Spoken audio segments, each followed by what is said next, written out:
Hi, this is Eric Hess with the Encrypted Economy. This week we had Michael Mosier on the podcast. He has quite the background and most recently left his acting director of FinCen role for a stealth startup, which we refer to as Project T. That's my own name for it. A different podcast was actually planned, and then the FATF guidance came out on virtual asset service providers and virtual assets. So we went with it. On this episode, we talked about his time at FinCen, what he saw in terms of the attitudes there and at the Department of Treasury broadly. And it was a bit more encouraging than I anticipated. So it suggested that maybe there was actually constructive discussions going on. Of course, if we waited even just one other day, we would have also covered the Treasury Department's report on stablecoins with new registration and oversight requirements specifically for stablecoins to become regulated as insured depository institutions. Well, so much for optimism. Just kidding, sort of, but not really. Anyway, so we talked about, of course, the FATF guidance. Now, of course, it's guidance, not a formal recommendation, but it is for the world. So many jurisdictions will frame their AML regulations around it, and it does obviously carry weight. All the more reason to get ahead of it and have conversations and comments around it that are shared and carefully considered. But maybe there's a sign that they may moderate some of their positions on some fronts, in other cases, not so much. So obviously, a continuing work in progress, some cause for concern, and we'll get into that on the podcast. We will be having Michael back on with his team for Stealth Project T. And that's just me hyping it up, but why not? Anyway, if you enjoy this podcast, please share it. Our numbers keep going up, and thank you for sharing it. So again, if you know somebody who might like it, share it with them just once. Keep going. Anyway, please keep it up. With this, I bring you Michael Mosier on the Encrypted Economy. Welcome to the Encrypted Economy, a weekly podcast featuring discussions exploring the business, laws, regulation, security, and technologies relating to digital assets and data. I am Eric Hess, founder of Hess Legal Counsel. I've spent decades representing regulated exchanges, broker-dealers, investment advisors, and all manner of fintech companies for all things touching electronic trading with a focus on new and developing technologies. Okay, this is Eric Hess with the Encrypted Economy. Excited to have Michael Mosier on the show. Michael was previously White House National Security Council Director, Deputy Chief at the Department of Justice, Acting Director of FinCen, Counselor to the Deputy Secretary, all in senior capacities. He was a first in-house counsel at Chainalysis, was an adjunct law professor at Georgetown University Law Center, and formerly represented technology and financial services clients at a law firm. This is kind of funny because the first time I've ever done this, Michael and I just had a really great conversation. We said the most brilliant things ever imaginable. And then I realized that we weren't taping. So I'm sorry for posterity's sake. All that brilliance may be lost. We'll try to recapture some of it for the rest of the podcast. But Michael, welcome again to the podcast, this time being taped. Thank you. Great to be here and warmed up. Yeah, warmed up. We're all warmed up. We're just going to zip through it. So, so Michael, I'm so sorry. Can you, again, give your background? I kind of glossed over it, but just sort of talk about that, sort of the genesis of your engagement on the digital asset side. Sure. Yeah. Thanks, Eric. Part of my diving into crypto was from time at the money laundering section at Justice, as well as the National Security Council, where I was director for transnational organized crime. And we were both of those looking at sort of emerging issues of risk, whether it's for illicit finance or also just to the US economy, and working with cyber threats. And one of those early on was trying to balance hacking that was happening of US financial institutions, and how do we address that in a way that isn't going to stop white hat hacking, making sure that we're progressing innovation in the crypto and cyberspace.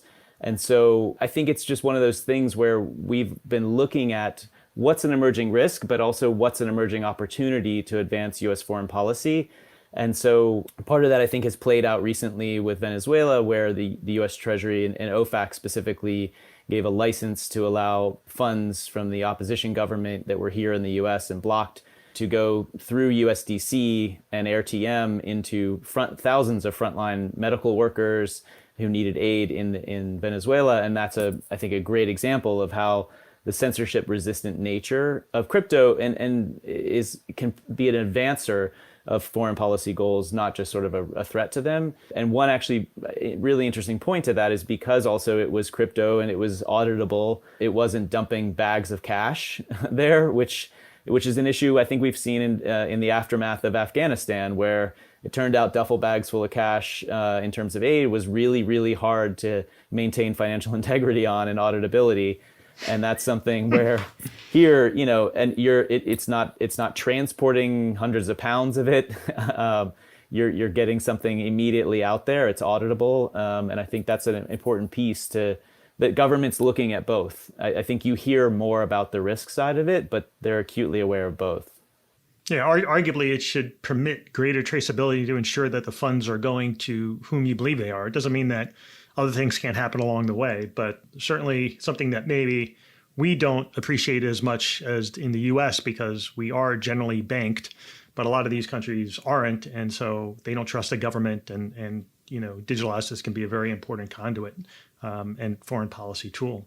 So you can't really speak to what's going on at the SEC, but the Department of Treasury is obviously a very big actor in the space. And we all know that Gary Gensler would love to be the secretary of it. So who knows, there may be a blending soon. But, could you talk a little bit about maybe some of the tension that exists within, from your position, from your observation within the Department of Treasury as it relates to digital assets, both those who are extremely concerned about it, maybe with regards to like stablecoin and money laundering versus those who, see it as a very powerful tool and obviously the future. Yeah, I think it's a good question because it is important to note that government itself isn't monolithic, just like industry isn't monolithic. And Jamie Dimon says a lot of things, and then in the background, JP Morgan is advancing blockchain internally. But Jamie's got the microphone more than the folks who are doing the building. And I think that happens anywhere, and certainly in political organizations as well, and government organizations where the career folks might be working with crypto issues since 2011 and before have a really great appreciation for all the potential of it. And I think that's usually been my experiences. The more people have worked with crypto, the more comfortable they feel with it, but also the more excited about the potential of it, which I'm glad played out through Treasury with the Venezuelan aid that got there. I think that's a bigger statement than sometimes it gets seen, but that's a precedent setting. But I think you also have, when folks are either at the end of an administration or the beginning, they feel like a lot of the risk is on them and it's their chance to stop a risk that's on their watch. And so they tend to be very focused on the risk side of things because they feel like the goalie more than the scorer, at least as they're getting up to speed, or on the way out when they feel like, hey, there was something that is going to be considered on my watch, and I want to have a big impact. And so there is that sort of dynamic tension, including for time. A lot of people, particularly in the senior positions, have a very limited time. They're trying to deal with like hundreds of new issues. And so their first question is, what do I have to worry about? Give me the threat briefing. And when I know that I'm addressing the threats, then we'll move on to the other stuff. Or, they're sort of multitasking for sure, but you want to address the highest risks. And so part of what we really tried to do in FinCen, because we have a lot of folks that have been working in the crypto space since it really the very, very beginning, we put out a rulemaking in 2011. We did a guidance in 2013, and an updated, really comprehensive one in 2019. And so we wanted to talk through the mechanics and not just the risks. And when ransomware came up, we said, wait, let's stop and talk through how this actually works before we get into all the policy making and what we should do, because we want to make sure everybody understands how this actually works, how a flow of payment works, how the ransomware actors are actually functioning in detail. There's actually quite a bit of information out there from folks like Recorded Future and others that have been, in chat rooms, or they've gotten information from these folks of how they're operating. And so it's taking that pause and sort of saying, wait, let's see how this really works. By the way, there's a lot of actors that are really positive in this space. This isn't like hey, we're all trying to evade stuff. You have digital forensics, incident response people, and insurance providers, and virtual asset service providers, the exchanges, that actually everybody's pretty aligned on doing the right thing and wanting to stop it. There isn't really a pro and con of it. And so it was getting everybody together for that, and including pushing to do 2 FinCen exchanges, which is where we convene private sector actors with law enforcement and do information sharing, and said, hey, let's before we start talking about doing new rulemakings, why don't we just get everybody together and see what's really needed? And I'm glad that that's what played out. I think that's really important. And so there's a bias towards action, and there's a sense of risk. But I think you have a lot of people also within government that see the positives of this. Particularly, I think the more they work with it, the more they see the potential. And that's part of the, being out in industry again, that I'm hopefully to work with people of seeing, hey, there's a lot of technical solutions to policy issues. Let's work on those and share information before we get into like new rules that might not appreciate what the potential is.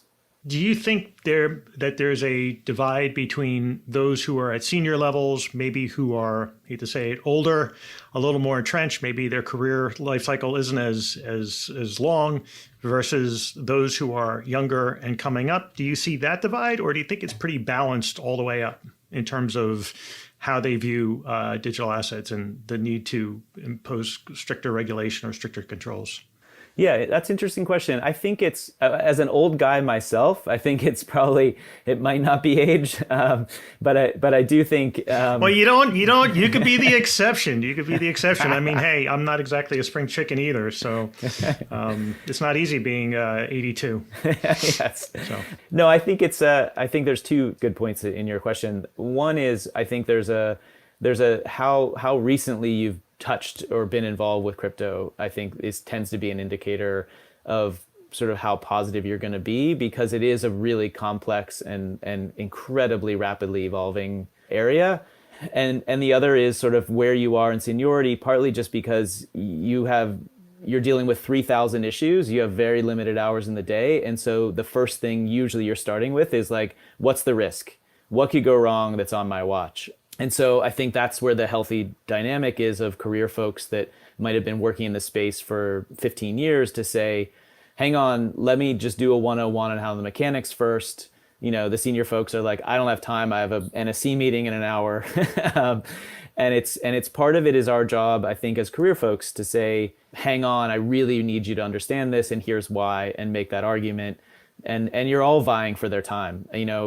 Crypto, even as acting director of FinCen, it was like one tiny issue out of like 300 issues that we had to deal with. And then you multiply that for the Treasury Secretary and Deputy Secretary, who's also got everything else, domestic finance, international affairs, everything. And so you're constantly making those arguments of like, hey, I really, really, really need their time on this, and going to the chief of staff and getting that and it's an advocacy. Like you need to make that argument. And part of that is working with industry too, to help us to say like, hey, wait a minute, there's this other really positive impact, like for financial inclusion or whatever it is, that or even climate impact in some positive way that maybe folks don't understand. And, like there's all the talk about how Bitcoin mining actually can help, ironically, with some of the environmental, because you're able to like actually flex with the grid. Well, that's like an argument that doesn't, that needs to be presented. It's Texas on us. Texas is a case in point. Yep. Yeah, and it needs to be explained to them when they have 50,000 other people also shouting at them and needing their time. But I do think there is that dynamic tension, and it played out with the unhosted wallets rule at the end of the Mnuchin Treasury administration, at least, as well, where I think he felt an urgency to take some action, and I think, without getting too far into it, some of the career folks in law enforcement felt like it was probably being way too rushed, but he felt a sense of urgency, and we were able to extend it, which I'm very happy about. Great. So Michael and I, we scheduled this podcast before FATF came out with their updated guidance for virtual assets and virtual asset service providers. We talked about FATF before, Financial Action Task Force. We had Mark Boyron on. We talked about FATF with him. And then we also had Dave Jevons, who was on the podcast before the MasterCard acquisition of CipherTrace. And I mentioned before, he really should have given us the scoop there, but we'll forgive it. But the guidance that they released was not even a formal recommendation, but rather than me summarizing it, I think probably, Michael, you can probably give a little bit of background on what FATF is, who's driving it, the countries that are members of it, how they participate, how they issue guidance, how it sort of is sort of passed down and adopted by the different jurisdictions, before we even get into it, just to do a little bit of a high level background. Yeah, sure, Eric. Yeah, I think it's really important to put FATF guidance in context of who they are and what it really means. FATF itself is the Financial Action Task Force, which is a global anti-money laundering intergovernmental body. So it's got about 200 countries and jurisdictions that are members, and they get together and they set international standards to aim to prevent illegal activity and sort of the harm from money laundering. And it's a policy making body. So it's a consensus driven UN type entity. And I think it's important to note that, they do put out recommendations, like capital R recommendations that are standards. And those are something that all the member entities commit to implementing, and you can be peer reviewed on that. And so there are mutual evaluations that happen on sort of a multi-year cycle. And like when the US is being mutually evaluated, they pick other countries that come in, and they spend quite a bit of time asking questions, doing sort of due diligence. How are you actually implementing this? Did you really do it? And then you get graded. Usually it's sort of a mix, and it's suasive, but not a huge deal. But you can actually get a really low mark and get gray listed potentially, and actually it can impact your risk rating and your access to to the rest of the financial system. So it's one of those where they're not an enforcement body. There's no compliance with it. Like I try never to talk about compliance with FATF because it's not a compliance body. There's no enforcement.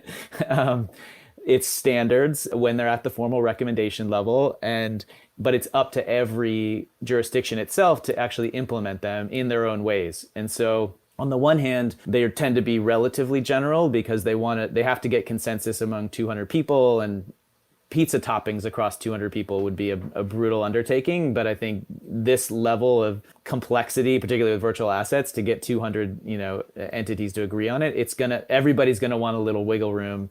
On the one hand, you want to take it seriously because other jurisdictions could implement this in different ways, and that could impact you, particularly in the crypto space, because everything is basically international. But it's not the rules themselves, and so there is always going to be a sort of certain level lack of granularity, which is probably to some degree good because you want to have some personal liberty within jurisdictions to make different changes. And stepping back to the guidance that just came out, that's not a recommendation, it's just guidance. So it is not a formal standard that's been adopted by FATF. There's no requirement or even expectation that it gets implemented. I think they feel like here's stuff we could agree on to help people look forward and move forward. I actually have not heard that it's even going to be moved to the recommendation stage. I think it's more of like people are asking for feedback on this, and jurisdictions want to get to some harmonization, which is a positive thing to reduce sort of regulatory arbitrage, which is good for everybody, including builders who want to be able to build with some consistency and reliability. But it's just guidance. So I think it's one of those things to not freak out, but to be very vigilant about, because you could see some jurisdictions use this as cover to sort of rush forward and say, see, we're going to make everything required to be intermediaries or something like that, and because FATF said so. You don't want to overestimate it, but I think you also certainly don't want to underestimate it. Now is the time to take what's in here and to be proactive about going to FATF and going to key jurisdictions for you and saying, okay, this was great, but here's 5 things that I think could change in a way that would help for clarity for everybody, including people that are trying to build in the right way. Excellent. So is the fact that it's not going to a formal recommendation, was that known before the release? Was that something that was gleaned from the release?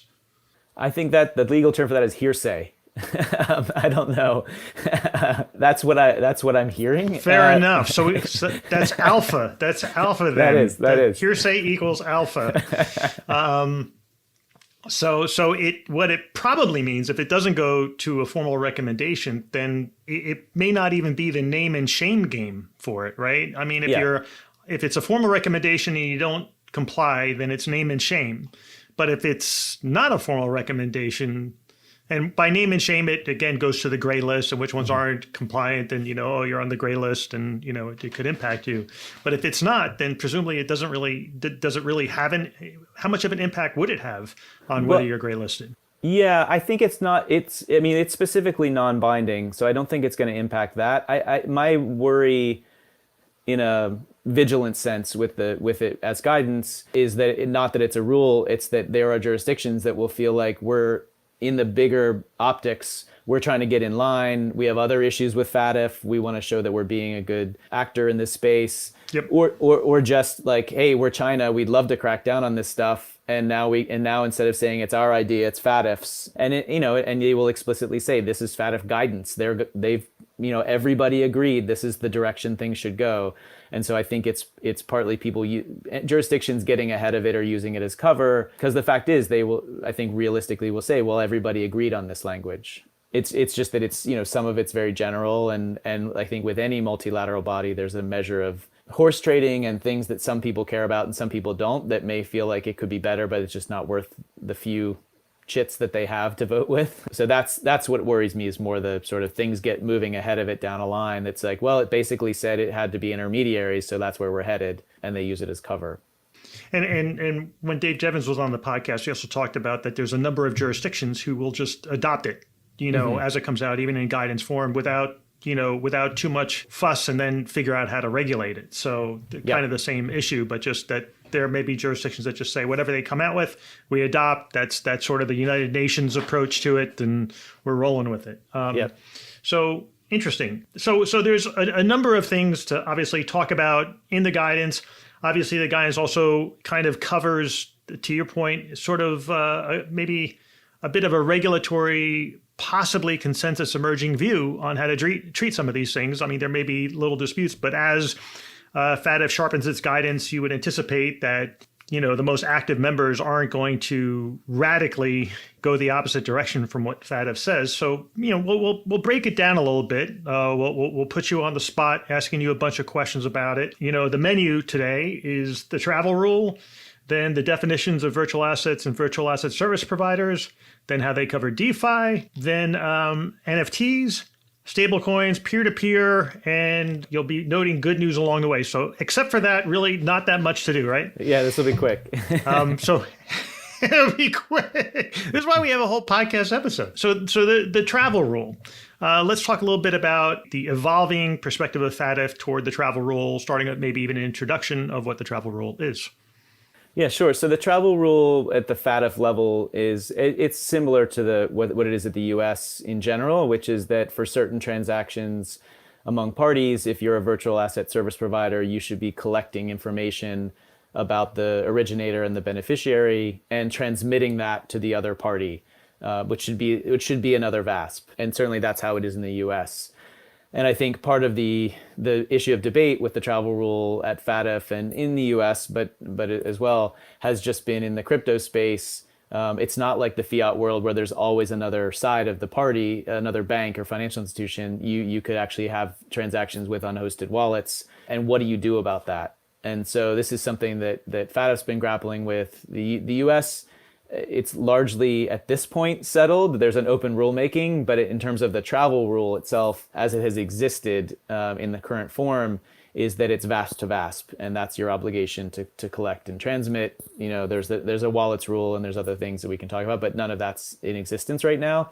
I think for FATF, one thing that they did that I think is good and also matches more closely to the US side was that they, from the March draft, they did limit, we were clearer now to say that transaction fees related to virtual asset transfers are not in the scope of the travel rule. So you don't need to identify the recipient of transaction fees. Sounds like a sort of a small thing, but in the crypto space, it's one more thing that has clarity about it that we can move on. I think that would have already been the case in the US, but it's just helpful that they have that in there. And I think they did try to clarify sort of some of the unhosted wallet and VASP interaction piece of the travel rule. It's not quite as clear as I think it stands right now in the US, where it's really VASP to VASP. And so they sort of inched closer in that they said, okay, in the case of an unhosted wallet, you still need to collect it. So you need to go to your customer, whether it's the originator or the beneficiary, and still get the information about who it's coming from and where it's going and the amounts and that sort of thing, but you don't need to transmit it if there isn't a VASP on the other side. Whereas in the US, at least right now, it would just be a VASP to VASP. There's the open self-hosted wallets rule, that could potentially require some collection of that. But that's an open rule and remains to be seen. So I think it did advance things in a positive way to have some more clarity. And I think the question now is like, well, what do you do with this sort of collecting it from your customer with relation to self-hosted wallets that you wouldn't normally have in a fiat world? And I think that's a piece where you'll see advocacy in the next couple months, like whether it's with FATF probably, and also with the jurisdictions that might be implementing it.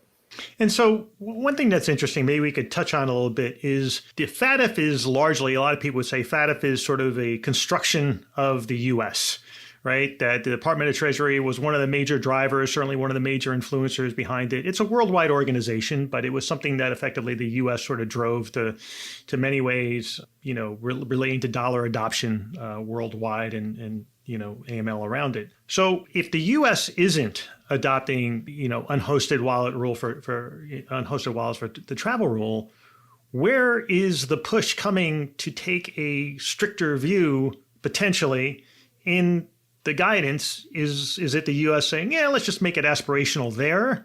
Or is it like we'd love everybody else to do it, but not us? Or are there other people pounding the table saying we have to do this? Like where is the deviation? I'm not saying it has to be a tool of U.S. policy, but why? Where is the stricter component of it, coming from? Yeah, it's a good question. I think with any multilateral body, nothing's run by one. And China was the president of FATF in the preceding year after the U.S. was, when the travel rule stuff kicked off. In this past year, I believe it's Marcus Plyer from Germany. So, it's definitely not just a sort of a U.S. tool. I mean, certainly in the genesis of it, it was very U.S. driven. But you have a president at any given time that's not the U.S. And if you look at the full horizon of the issues that FATF's dealing with, which is way beyond just crypto, this guidance itself is 103 pages, and a lot of it impacts things even beyond crypto, even though it's explicitly on virtual assets. So I think what you get is, like with any multilateral body, is that there are things people care about and they're willing to really go to the mat on, and things they aren't. And I think in something like the self-hosted wallets issue, I don't know, having not been there, but Switzerland, for instance, is decidedly tougher on self-hosted wallets than the US is, like pretty meaningfully so. You cannot, the general rule is you may not send from a VASP to a self-hosted wallet, with the exception that it can be your own wallet, which you have to verify. And there are some other jurisdictions that have adopted that approach, which the US has not. And so that may be, I don't know that it was Switzerland, China, which was the president before, when a lot of this was being developed leading up to March as well, is pretty negative on sort of crypto and independence about this too. So they could have pushed for that. And it really can be really any country that just says, that's my thing. I'm going to expend all my capital on the one thing, and everything else I don't really care about. And I think you see that in general, because even the US isn't going to want to, nobody wants this to look like it's one country's. And so even if you're the US and you feel like, well, geez, that's the 30th thing that I'm trying to push on, and I'm getting pushback that this isn't just a tool of the US, and so I can only pick 19 things or whatever. I think there's probably more play in it than expected, but I do think, sure, when the US was president in particular, you set the agendas and things like that. Got it. So moving on to the definition of virtual assets and virtual asset service providers in this guidance. The virtual asset covers, it's pretty broad. Any digital representation of value that can be traded or transferred. That's how it's defined. That's pretty broad. What do you think about these definitions? Yes, very flexible.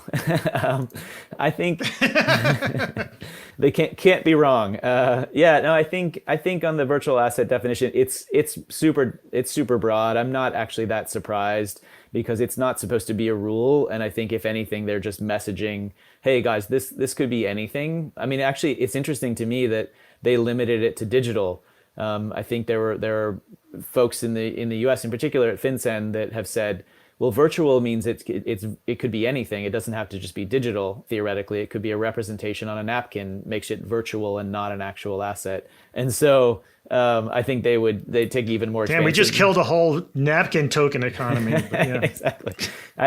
Something tells me now it's a security, but we'll see.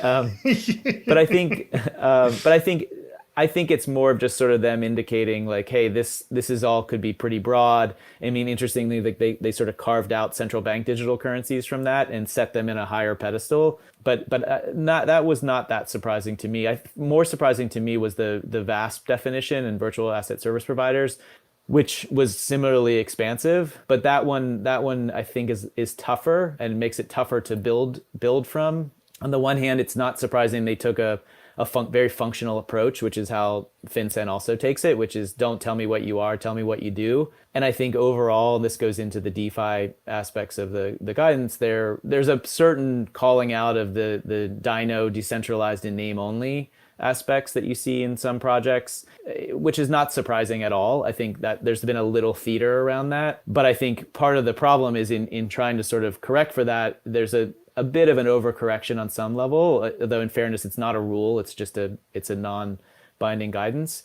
But they sort of define this as any natural or legal person that's doing activities or operations on behalf of another in the exchange of assets transfer, and which sounds generally fine and functional approach rather than a what you call yourself makes, I think, a lot of sense. The part that I think is confusing and makes it difficult for people building is that they talk about conducts these transfers and exchanges, and that includes the provision or active facilitation of a service. So on the one hand, they did scale back from the March guidance, which talked more about just is involved with, which really is so broad. And they actually included marketing and sort of things like that I think are helpfully scaled back in this new guidance, which is good. And I know they're trying to play to jurisdictions that want to implement in their own ways, but when you talk about conducts being defined as provision or active facilitation of a service, there's a question of like, okay, great, but what is that? Like, here I am, I'm building something, I'm with a stealth project right now that's working on configurable privacy and auditability, and we want to obviously do the right thing. So, immediately folks are saying, great, what's active facilitation? Is that a front end? Well, they even called out multi-sigs on smart contracts. That's kind of, that was a little bit shocking, no? Yeah, I think so. So, what is that exactly? Like, what's the factor test? I mean, I think what would be great is some sort of like, here it is, here's the piercing the corporate veil kind of question or whatever that you have in corporate law. Here's what it is. So I do think that sort of active facilitation piece is going to be the big question that folks that we need to dig into and say, okay, and actually I think this goes to all of the FATF stuff and even regardless of FATF, just engaging with regulators. Like, I think it would be great for industry to come back, and I include myself in that, and come back and say, hey, we've drafted our own FAQ and here's the answer we propose. What is active facilitation? Here's what it is. We think it's, these 5 factors and we weight them in this way or whatever. I mean, it's always going to be facts and circumstances, but I think having more clarity of like what's facilitation would be really, really helpful in getting people that want to do the right thing out there. Because what you don't want to do is have people say, okay, well then I'm just going to put stuff out there and drop it and walk away and minimize risk to me while maximizing risk to users, because I'm going to like leave it on the side of the road versus like be there at the launch and do more to make sure that there isn't a massive exploit and keep a key for a little while, or be more involved in the test net for a little longer, things like that. Or just have people that say, well, geez, I'm part of a DAO and there's a multi-sig here so that we can address like exploits. But how do I do that in a way that isn't going to make us actively facilitating when we're actually just helping people and not making money on it or not controlling it and don't have the admin key, that sort of thing. All right. Admin key's a big one in the decentralization debate. So I guess we're shifting into the DeFi. There's a number of things to cover here, particularly along the functional test as you started to go into. There was a paragraph in there. There's a few paragraphs that were interesting. One specifically called out creators who may control, or as you noted, sufficient influence may become themselves a VASP. Is that a surprise? Well, it was not a surprise on some level. I think it goes to the sort of the decentralized in name only piece, but it was a little surprised that there wasn't more meat on the bones for it so that people could say, okay, here's what it is. And I think particularly the sort of sufficient influence piece I wasn't that surprised to have them call out sort of the governance piece a little bit. And I think to some degree they're looking at like, well, sure, you decentralized it, you gave out tokens, and now here's an entity, you guys retain 70% of them, and you can basically come up with your own proposals and do everything you want. And like, sure, it's decentralized in name, but you can push through anything you want. So I do think there's a call out to that. But again, like what that really means in practice, like even if you have let's say even if you, like what is the critical amount? Is it 51% of the governance tokens? Like that may not still be enough to pass a proposal depending on how you weight your voting. I mean, I think the evolution in the governance space in decentralized projects and DAOs is phenomenal right now. And people trying to figure out, do we do reputational weighting? Like how do we do this? How do we democratize this to the maximum degree in a way that's also effective? Because if it's truly just like 1 million people get a vote, that can be very complicated to actually get something done or address an exploit. But how do you do that in a right way? And folks like Gabe Shapiro and others that are doing so much work on the governance piece is really important. So like, let's empower folks like that are thinking in really, really creative terms, like quadratic voting and all these other things that are going to allow them to build to it, but also effectively, so that you aren't just pushing people to say, no, really, just drop it on the side of the road and people will fend for themselves. Like, let's advance the governance piece and figure out, like, what are you really concerned about? When you say control or sufficient influence, is it really just this sort of decentralized in name only, where it's clear that somebody's got an admin key, or they have 90% or 70% of the governance and they can just do whatever they want? Or is it like circumstances of intent? And, I think they speak to, there's elements of that where they talk about sort of whether you're getting fees back and your ability to sort of make the decisions on it. But sufficient influence isn't really a term that's in any sort of existing regulation or law that I've seen. And so if you're going to be a good actor that wants to build to this, I don't really know how you're going to do that. I mean, I think the good news is, like all of this guidance, this has to be turned into a rulemaking if the U.S. was going to actually implement it, which would, it would happen in a way that actually I would love to see FATF function, which is a public rulemaking. You get notice and comment. Everybody gives their comment. If it changes meaningfully based on incorporating the comments, it comes back up for notice and comment again. And there's a requirement that the entity address all the comments. And so if you had this as a rulemaking in the US, the FinCen would be required to say, everybody gets a comment and we're going to address all of them in the next iteration. And if it's changed meaningfully, everybody gets a comment again, which I think is the way it should go. And that's what gets people to get it right. Because we all get to spot the collateral impacts that somebody couldn't see. FATF, it's sort of, there was a public comment period, and then they did kind of a closed door, picked a few people, and then they decided what they were going to take, which turned out to be more of the technical stuff and less of the policy stuff, and then just put it out, which I think is it's not the best way to inform people, including yourself, who's the drafter at the time. So I would love to see that more, but that's what would come, at least in the US. I think that's the question when we think about other jurisdictions, like you said, that just may take this and say, all right, let's do this tomorrow. And they could make it whatever, which could be, and I think and people, including Mark, I think, Boyron have looked at this and said, I think the default at this point is probably that everybody's a VASP and you're all on the hook. And so you're going to have an intermediary or function like an intermediary, and which, that's not maximizing the benefits and efficiencies of crypto. So I think getting that sufficient influence piece defined is going to be a key next step for everybody. Right. There did seem to be sort of, particularly when they talked about peer-to-peer, they did raise the notion of intermediaries. He said it was higher risks, which was sort of good news because it wasn't as firm, but yet they talked a lot about intermediaries, which kind of says, hey, this is where we're leaning. Another thing that came out on the DeFi before we sort of jumped to some of the other items, and Mark Boyron also brought this up, which was the notion of a risk assessment for like the use of an automated process for smart contracts to carry out those functions does not relieve the other parties for VASP obligations. That was sort of that's a very broad statement. What are your thoughts on that? Yeah, actually, I'm glad you brought that up. I'm not sure exactly what's meant there or where that drops off, that obligation. I mean, I get it. My supposition, without having been there, is what they're trying to get towards is this idea of like, and you heard people calling for this, I think, in the sort of DM space as well, as people have said, look, build in risk mitigation at the stage that you're building it in. So be thinking about risk. So I think the most generous, well-meaning read of that is we just mean, look, if you know that you're putting out a protocol that's going to be used for financial issues, please, can you not address some of the risk, like thinking forward, even if you're going to put it out there and it's going to run autonomously, which is a sentiment that sounds extremely reasonable. It's just the way it's worded.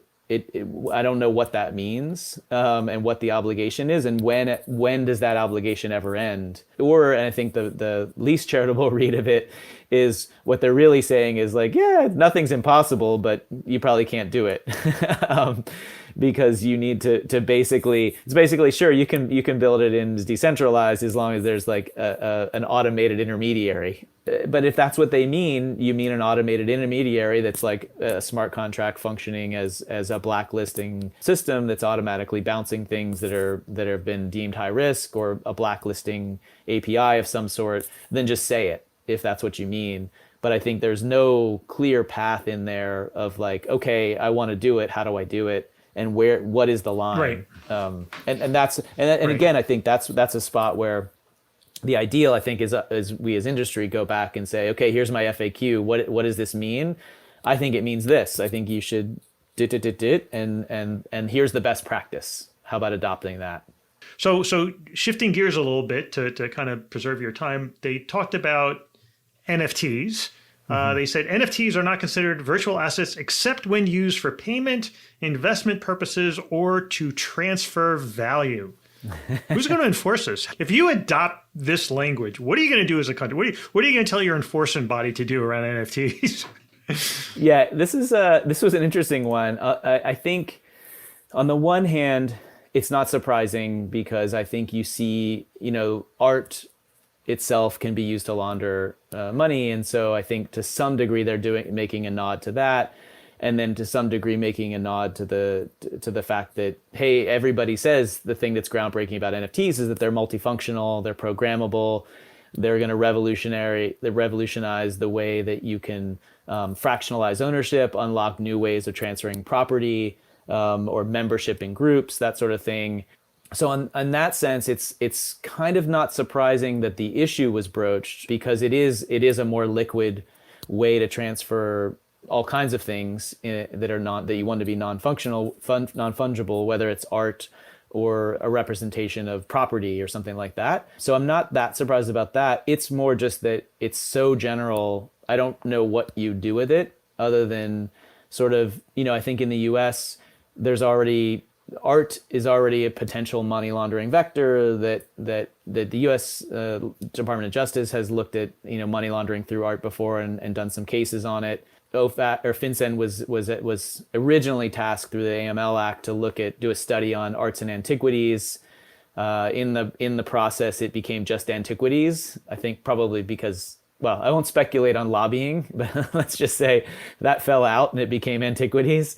So I think you're right. It's, on the one hand, I'm not surprised, but I don't know how if somebody gave this to FinCen and said, okay, enforce it, they would say, well, I'm probably going to need to do a rulemaking. But I think what you'd get is in the reality is like you'd get the edge cases where it's like, we have demonstrable intent that this oligarch over here was just laundering hundreds of millions of dollars through what was clearly art that he had no interest in collecting. And some of that you may see, which is it's an old school money laundering, is just, somebody puts up a piece that Bobby drew and they're like, yeah, I'll buy it for $100 million. And, and stuff ggets just traded that's clearly not worth it. And there was even some money laundering that would happen in the early days of iTunes where somebody would they'd put up a dummy album and people would try to buy $50,000 worth it. So the money just went and it was laundered through iTunes or something. And that quickly becomes not scalable. Right. But I think you'd look for edge cases. The problem, which goes back to the other issues, is like this is such a rapidly evolving area that has so many creative uses that people see this and they freeze up. And so I think this is another one where it'd be great to put in our own FAQ or get more clarity on of like, well, what do you really mean? You mean when there's demonstrable intent, like a sort of criminal intent? Okay, well, that stuff happens all the time. But what is it that you mean?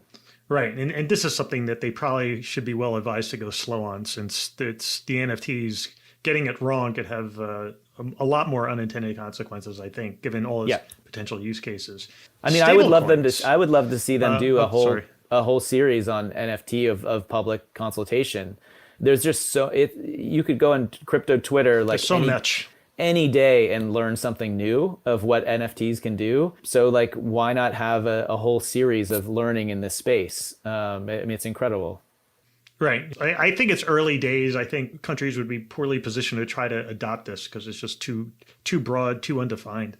Yeah, and you'd be taking away what's a key piece of NFTs, which is like everything on blockchain, is the auditability. You know, you have art pieces that disappear for generations, or and including the Nazis like stealing art that is still getting returned. And here's like a provenance. I mean, there's just so many for property ownership. There's just so much uses that I think you could spend months on this and to get it right.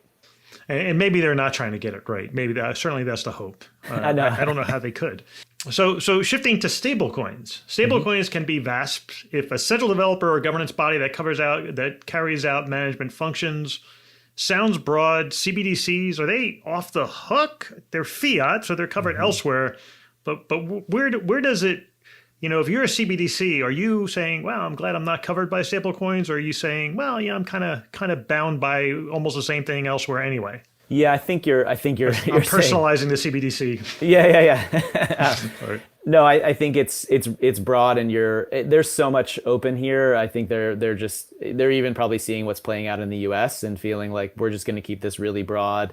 It's interesting the way they carve CBDCs out, but if it's coming from the sovereign authority, I expect there were some sovereign authorities that said, "Don't tell me what to do," and so this does leave it open for them to be slightly carved out to the side, and maybe that's a positive thing to separate them out. I think it's really important to have the optionality of privately issued currency in this space that can provide different options for people. And I think there's so many versions of CBDCs out there, some of which would be purely a sort of settlement mechanism that wouldn't even really touch retail, that privately issued stablecoins then could go, the last mile piece of it and provide that additional privacy, which I still think you obviously have to build in privacy to central bank digital currencies, but you could create a greater amount of faith in that privacy as well as optionality. And by the way, speed, by just setting clear standards for folks that are already out there to interface with. I take a lot of the stablecoin stuff to be addressing the tether issue in general, which is sort of what's it really backed by. And I think even if they say this is an AML document, I think in general governments are mainly worried at first, aside from China with the capital flight issue. I think at least for the U.S., they're much more concerned at stablecoins in terms of what's it really backed by, and is there going to be a run that's going to get laid at our feet at some point, than they are even the AML piece of it.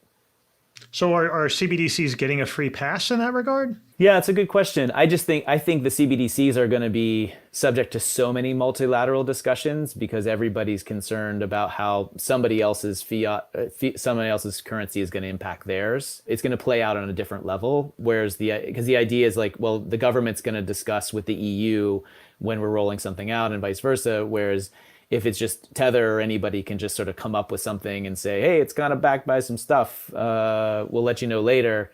I mean, we've spent, I don't know how many years trying to figure out what Tether's backed by. I think it's not to pick on them. It's out there in public records. It's taken a long time. I think it's now becoming a lot more transparent, but that's what I take a lot of this to be getting at.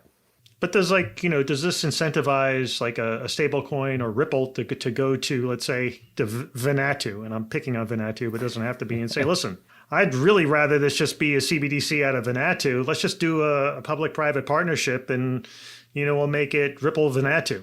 I know it's crazy, but is that? I mean, there may be an incentive for that anyway, but do you see the guidance evolving in such a way where it actually becomes more compelling? Yeah, that's interesting. I don't know that I played it out that far. It's possible, but I think I think if you're Ripple, the regulatory protection you might theoretically get, because this is just guidance, it's not even a recommendation. For sure. And you've still got all those touch points to the US. So you're still going to be subject to whatever the US rules are, and I don't think this is going to undo rules in the US, that's for sure.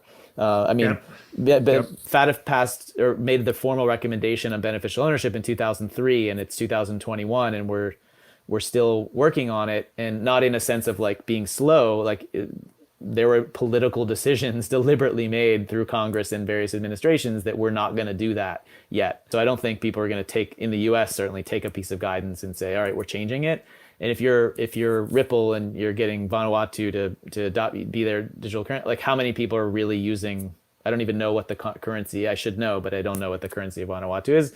Now, if it's a dollar peg, you should. If it's a dollar peg currency, that's a different story. If it's a backdoor into being like, sure, it's this other jurisdiction, but it effectively follows the dollar, I think that would be an interesting, different development. You'd get bilateral. I suspect Vanuatu would get some immediate direct bilateral input from the State Department and Treasury. Yeah. If that were the case. Sure. I'm sure. To finish up on two things here, because I know you got to go. One is P2P. What was your thoughts on the peer-to-peer guidance? It seemed actually marginally favorable. I think it's not that surprising. I think on the one hand, it is positive, like you said, they stepped back from the de-risking, the full de-risking. They said it's risky, but in the March guidance, they suggested that VASP should consider countries should consider denying the licensing of VASP if they even allow transactions from non-obliged entities, which they mean as private and unhosted wallets. So I think stepping back from that was very positive, because if you're going to actually use a decentralized and democratized financial system, you've got to allow people to make those choices. And by the way, I think as somebody who spent time at Chainalysis and also at Treasury in this space and Justice, the idea that you can't mitigate risk or address it on a massively auditable public ledger where you can see transactions practically indefinitely in every direction versus, a fiat system where at most you can guess which banks to subpoena and hope you get it right and that you can get information it just doesn't make sense to be that harshly negative on peer-to-peer transactions, particularly when they're also saying in other places like, hey, you should be building in a measure of risk mitigation. So it's still, I think they're still with the travel rule piece that they're keeping that's not like the US, they're still asking you to collect information, and you still have places like Switzerland that are going to be tougher on it. But at least they sort of came back from the full de-risking piece. I think it'll just be on us to keep engaging on them of like, hey, look, there's a lot of risk mitigation here. Most law enforcement would rather do a case with crypto than with fiat. You're talking about like getting on a public ledger and finding exactly in minutes, like which VASP do you want to subpoena versus guessing which bank might have a correspondent that you can send a subpoena to might have a correspondent relationship with a bank over there that we assume it might be because that bank does a lot of business in that region. I mean, that's a 5 to 7 year process to get mutual legal assistance treaties and data privacy issues. Whereas it's like, hey, here's the welcome to video case. 70 jurisdictions or whatever, I can tell you every VASP that was involved, and I can go right to them with a public ledger that says this is what I need. So it's kind of silly to say that you can't manage risk in this space. A couple other things real quick. Was the guidance definition of VASPs good news for miners and validators? Yes. Yeah, I think actually they took, FinCen took this position in 2018 explicitly in the guidance that this is not a VASP. If you're just sort of verifying transactions, you're not a VASP. And I think that clarity is welcome for sure. Reference to closed loop systems, was that a positive or not a surprise? Yeah, I actually didn't even spend much time on the closed loop systems one. Okay, so it says the FATF similarly does not seek to capture the types of closed loop systems that are non-transferable, non-exchangeable, and cannot be used for payment or investment purposes. Airline Miles, credit card awards, or similar loyalty program rewards or points in which an individual cannot sell onward in a secondary market outside of a closed loop system. Yep. Yeah. Your Airline Miles are still safe, Eric. That's good. But it could be very valuable for like social tokens and other networks where, absent the clarity, it could raise just because obviously this is not about Airline Miles. It's an example. Like everybody references, everybody goes to Airline Miles and say, hey, we're like Airline Miles, we're like Disney points, but the uses are evolving. Oh, for sure. I think it's most interesting is going to be to where people take this example and clarity, and sort of even with DAOs and NFTs, and deciding like, okay, I think it's LexDAO has a non-transferable token that allows you to vote, but you can't transfer it out. And I think there's going to be continuing evolution in that space. And I will say, and FinCen when I was there in 2019 doing the guidance, like we were very deliberate about saying, even if it's a risk, we want to specifically carve things out that we don't have jurisdiction over so that people can build in it. And, we can expand as we need to go as risks evolve, but we specifically right away said miners and validators, no. Software developers, no. Let's draw some lines of things that we don't think are covered so people can move forward. And I'm glad that FATF's taken that position on this, because like we're sitting here right now already sort of brainstorming like, oh, well, that opens all sorts of creative things that also maintains the risk management, but allows people to think really creatively. And that's the promise of this space, is that sort of financial expansion and the democratization that's going to bring more people in to do that brainstorming.